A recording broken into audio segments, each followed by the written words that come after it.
Por tu salud llega a ustedes gracias a Agua Los Alpes.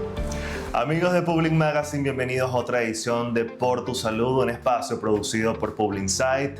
Soy José Francisco Carvajal y pongo desde ya a su disposición nuestras redes sociales @PublicInsight, @Public Magazine y @Soy Carvajal José. Para las mujeres, el busto es un signo de feminidad, es algo que las caracteriza. Y precisamente hoy hablaremos sobre uno de los procedimientos quirúrgicos más frecuentes en las mujeres, y es precisamente la mamoplastia.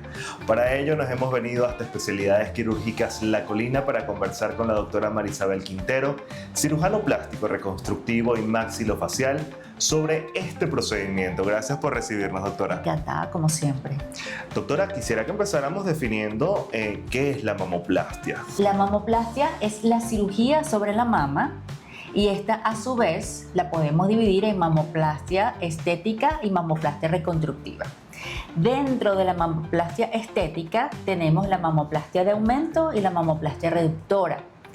Y ahora la explantación, que siempre ha existido, pero ahora está muy, que pacientes que no quieren tener más implantes, entonces se hace una reconstrucción con su propio tejido, se elimina el implante mamario con la cápsula que te pueda haber hecho ese implante en la mama, y se reconstruye la mama con el tejido que tenga la paciente y algo de grasa. O sea, tengo que hacer una cirugía dual, tengo que hacer una liposucción para sacar algo de grasa y luego reconstruir la mama con grasa y tejido del paciente. Entonces, eso es en líneas generales lo que es el término mamoplastia, es algo extenso.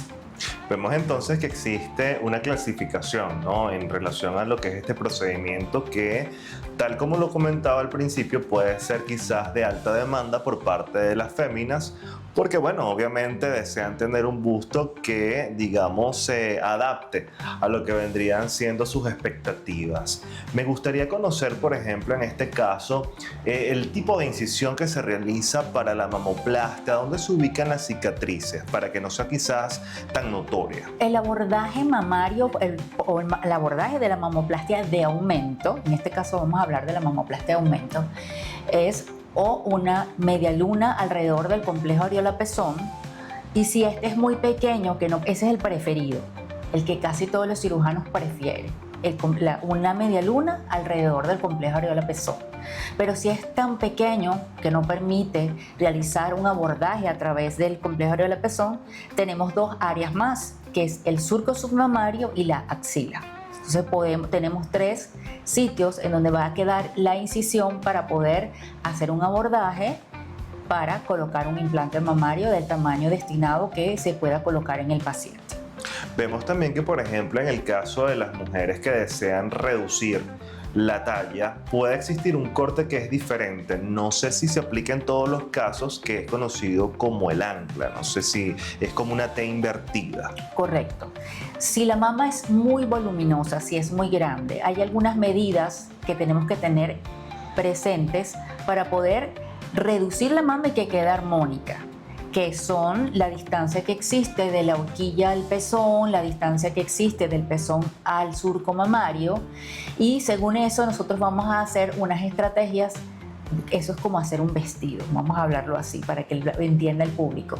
Tenemos que hacer una estrategia o patrón de manera que yo pueda reducir la mama siguiendo los tres aspectos importantes de ella, como es el complejo areola-pezón, una vertical y un surco mamario, y que quede todo distribuido de manera bien equilibrada, sin que sobre aquí ni que falte allá.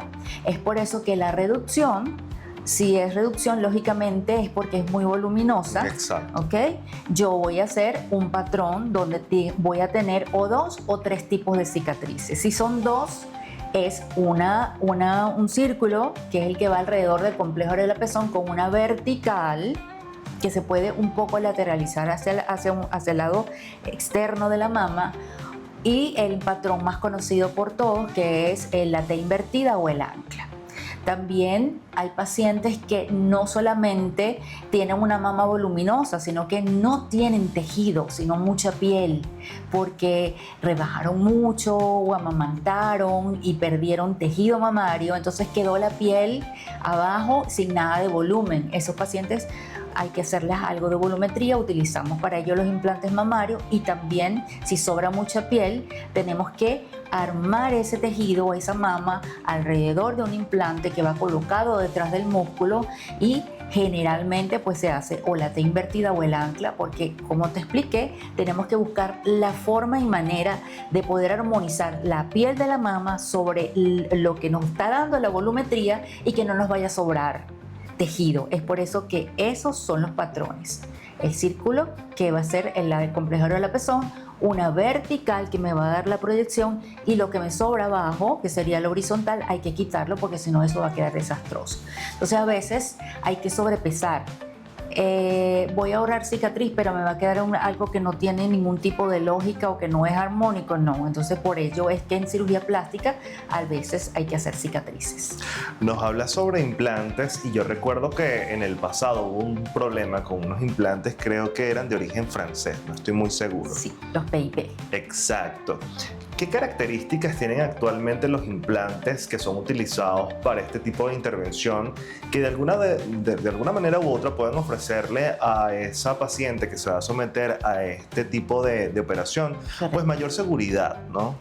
Bueno, los implantes, ahora hay una línea nueva, que es una casa alemana, que los implantes tienen una gran cantidad de elastómeros en su cápsula o en la superficie del implante, que lo hacen más resistentes, y siempre va a ser el gel de silicón cohesivo, es decir, que no es líquido, sino que parece una goma, que le va a dar un poco de estabilidad a ese implante, de manera que no se deforme, que tenga algo de elasticidad para que la paciente tenga movimiento, y la seguridad que brinde pues la casa comercial.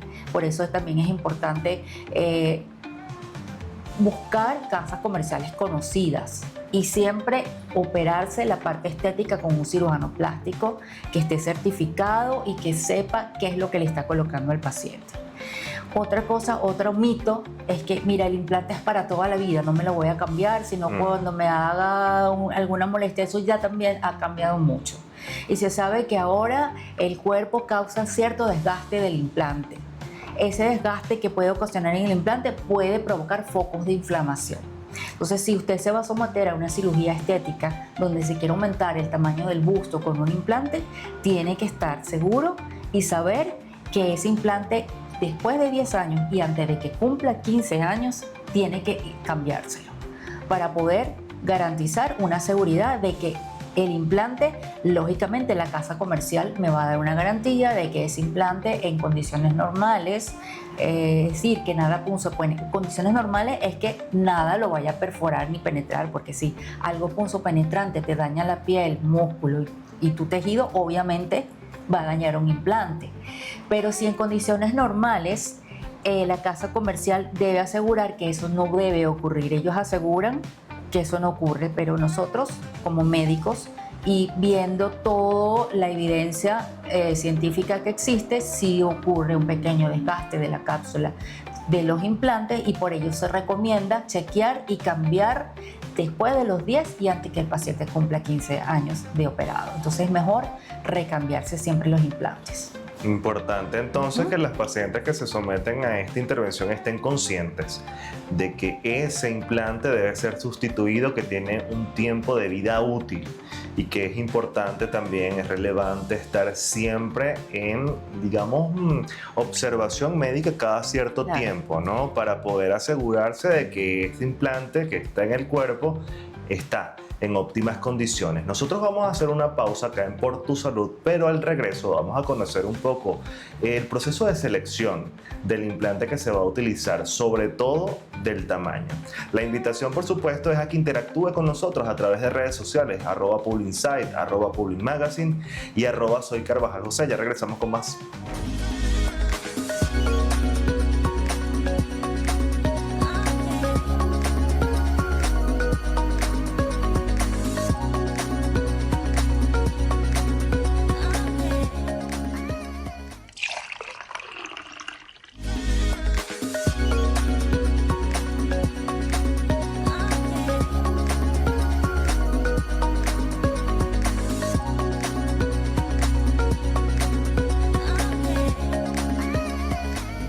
Continuamos con más de Por Tu Salud, en esta oportunidad conociendo información relacionada a todo lo que tiene que ver con la mamoplastia.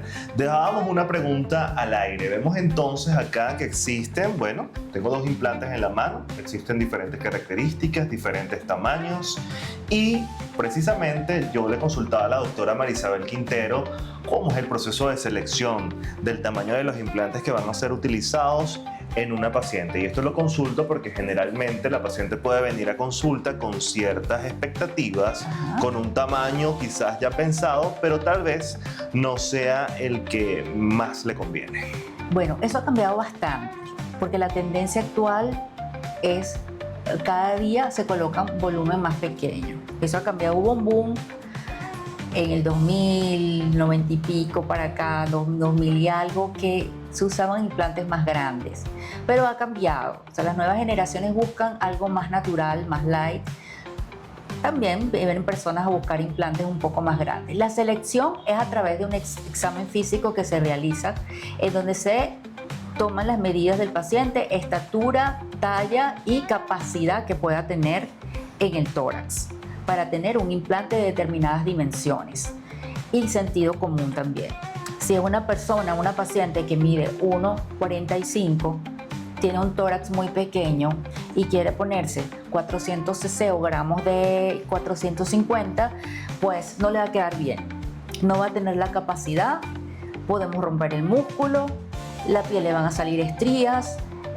Voy a hacer una volumetría exagerada de primera y eso al principio pues no se puede.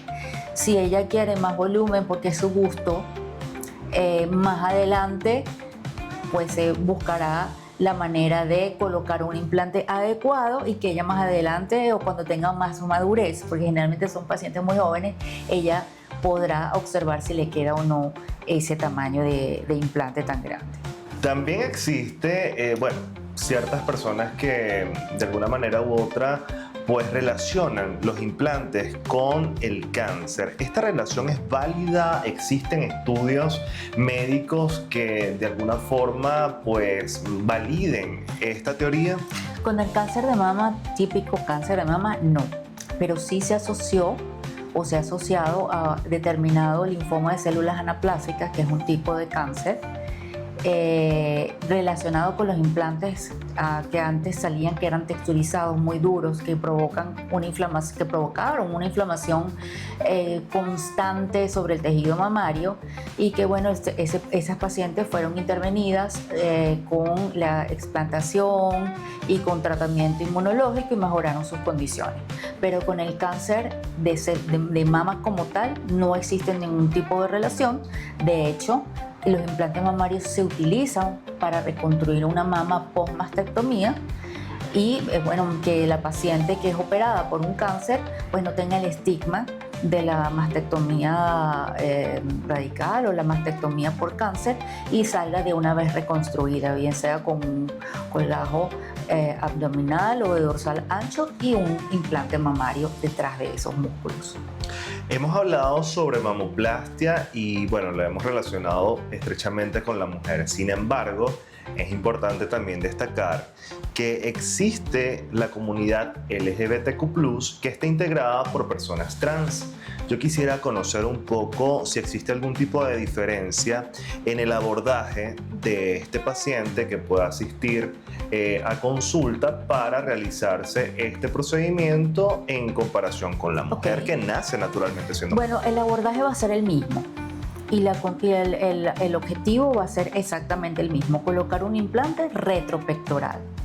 Y generalmente, si el paciente no está hormonizado, el complejo areola-pezón es muy pequeño y tenemos que utilizar las vías de abordaje alternas al complejo areola-pezón, que es la axila o el surco mamario. La cantidad de OCC que se coloca en estos pacientes también va a estar determinada por la capacidad que tenga en relación a lo ancho de su tórax y al pectoral. Generalmente no se puede colocar un volumen muy grande de primera vez y casi siempre estos pacientes se operan 2 o 3 veces hasta lograr un volumen aceptable para su gusto. De primera vez no se puede colocar un implante muy grande, pero a posteriori, después que el tejido haya hecho la expansión y el reconocimiento del implante y el implante haya sido aceptado y colocado en posición retropectoral de manera adecuada, pues a futuro, en 1 o 2 años, el paciente se puede recambiar su implante y colocarse uno más grande.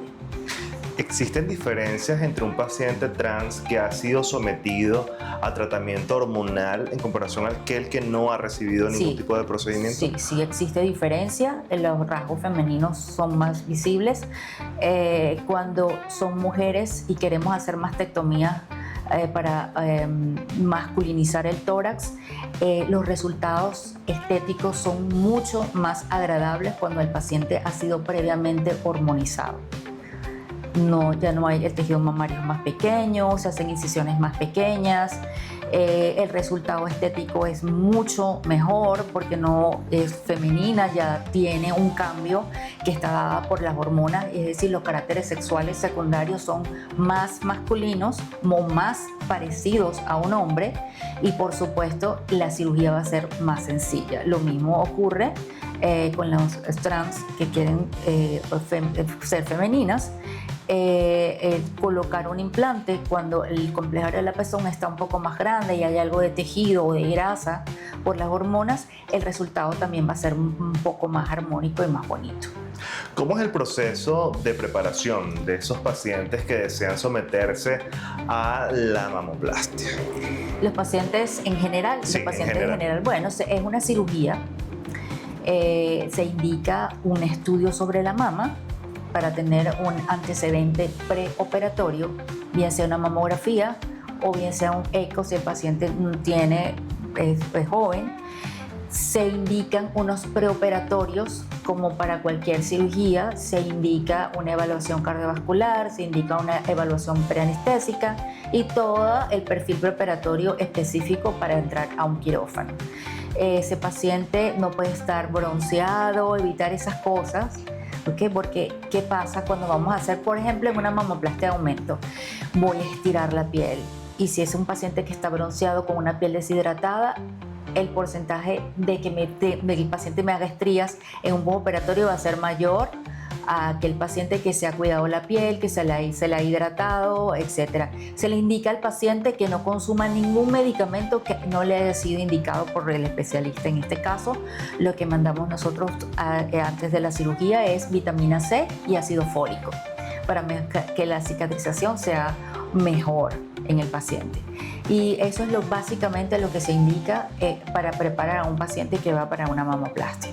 ¿En qué consiste, digamos, la evaluación que ustedes realizan a este paciente una vez se ha sometido a esta intervención para garantizar que la evolución está siendo satisfactoria? Sí, es muy importante. Ok, es una cirugía. Y el paciente, es muy probable que el paciente a los 10, 12 días ya se sienta bien. En el caso de las reductoras, como las cicatrices son más amplias, pues el paciente es un poco más recatado, tiene más cuidado. Además hay unos drenajes, que yo le digo que son los hijitos que tienen que cuidar durante 2 semanas. Y ese paciente es un poco más recatado, aunque también es importante siempre recalcar que no puede llevar sol, tiene que estar cuidado con los baños de inmersión, ni hacer ejercicio físico, ni colocarse prendas apretadas o prendas que puedan dañar la cicatrización. Se utiliza un sostén postoperatorio que se va a utilizar por 3 meses. En el caso de las mamoplastias de aumento, se puede indicar masajes de movilización para ayudar o rehabilitar ese músculo que está en pleno estiramiento a que vaya aflojando y que ese implante se empiece a movilizar dentro de ese músculo para que esa casita que yo construí o ese bolsillito que yo construí detrás del músculo se me mantenga tal cual yo lo hice y el implante quede en una posición cómoda y que se vea natural. Entonces, sí, esos son los cuidados. Exacto, ahorita yo creo que una de las cosas que más buscamos los pacientes es precisamente la naturalidad. Exactamente. Aparte de lo que viene siendo la mamoplastia, existe también algo llamado reafirmación de mamas sin uso de implantes. Yo quisiera que nos ayudaras a entender un poco en qué consiste este tipo de procedimiento y sobre todo a qué pacientes está dirigido. Ok, el uso de la reafirmación mamaria sin uso de implantes es aquella que se realiza a través de una lipotransferencia. Esa es una de las técnicas. También existen dispositivos tipo mallas que se colocan dentro de la mama para suspenderla. Es un tipo de cirugía también con determinada técnica y que la malla se va a absorber. No ha tenido mucho impacto por los resultados estéticos y que no queremos colocar nada que sea extraño dentro de la glándula mamaria. Entonces por eso no ha tenido mucho impacto. Quizás en pacientes bien escogidos puede que tenga buenos resultados. La que más ha tenido resultados satisfactorios es la lipotransferencia. Se hace una liposucción con cánulas muy finas. La grasa es preparada, es lavada, es pasada por unos dispositivos más pequeños para que salga lo más fina posible y se empieza a colocar la grasa de manera radial. Imagínate un sol, hacemos de manera organizada para que hacer una especie de prótesis, por decirlo así, con tu propio tejido mamario. Obviamente se debe colocar, eso va a depender de la grasa que tenga el paciente. Si es un paciente muy delgado, pues va a ser una cantidad muy pequeña y los resultados no van a ser muy evidentes, pero siempre va a tener un aumento mayor al que tenía inicialmente. ¿Puede ser la reafirmación de mamas un procedimiento ideal, por ejemplo, para aquellos pacientes que, como lo has mencionado a lo largo de la entrevista, se sometan a la explantación? Si se realiza una reafirmación, cuando se hace la explantación, en el mismo acto quirúrgico se hace una reconstrucción. En esa reconstrucción está la reafirmación y la volumetrización con grasa propia del paciente. Esos son los pasos de la explantación. La explantación pareciera muy fácil, pero es un poco más difícil. Es más fácil meter un implante que explantarlo. ¿Por qué? Porque tengo que sacar el implante, hacer la capsulectomía, que quede todo el tejido sin ni implante ni cápsula que se formó por el implante. Todo implante va a generar una pequeña reacción inflamatoria inicial que va a ser como un globito, como una burbuja, y que le va a decir al paciente: te metiste el implante pero no va a estar en contacto contigo, entonces lo encapsula. Esa es la famosa cápsula que hace todo paciente. Esa cápsula, cuando se hace la explantación, debe salir también con el implante y luego va a quedar el tejido mamario algo más flácido de lo que inicialmente estaba, porque hubo una volumetrización por un implante que estaba detrás del músculo, y yo tengo que tratar de recrear cómo era esa mama inicialmente y tratar de llevarla a lo más estético posible. Entonces, para ello tengo que reafirmar la piel que sobra y tengo que volumetrizarla con algo, y en este caso pues sería con la propia grasa del paciente. Entonces tiene sus pasos y hay que hacerlo pues con delicadeza para tratar de que eso quede lo más estético y armónico posible. Así es, bueno, entonces vemos parte, ¿no?, de esos procedimientos que pueden ser empleados en mujeres y hombres también para todo lo que es, digamos, su armonía en todo lo que tiene que ver con las mamas. Correcto. Marisabel, se nos ha terminado el tiempo lamentablemente, pero quiero que compartas con nosotros tus redes sociales. Mis redes sociales son DRA Marisabel Quintero y @especialidades Colina. Estamos ubicados en el edificio Majestic, diagonal a la Policlínica Santiago de León, piso 13, La Campiña. Muchísimas gracias por recibirnos. Siempre. Gracias a ustedes por la sintonía. Es importante que, por supuesto, ante cualquier tipo de modificación física, visiten al especialista para garantizar no solamente que los resultados sean lo que ustedes esperan, porque al fin y al cabo, pues la salud, digamos, física, ese aspecto físico se relaciona muchas veces con nuestra autoestima, sino también para garantizar todo lo que es el bienestar físico y también mental. La invitación, por supuesto, es a que se suscriban a nuestro canal y que nos sigan en redes sociales @PublinSight, @PublinMagazine y @SoyCarvajalJosé. Será hasta una próxima oportunidad. Por tu salud llegó a ustedes gracias a Agua Los Alpes.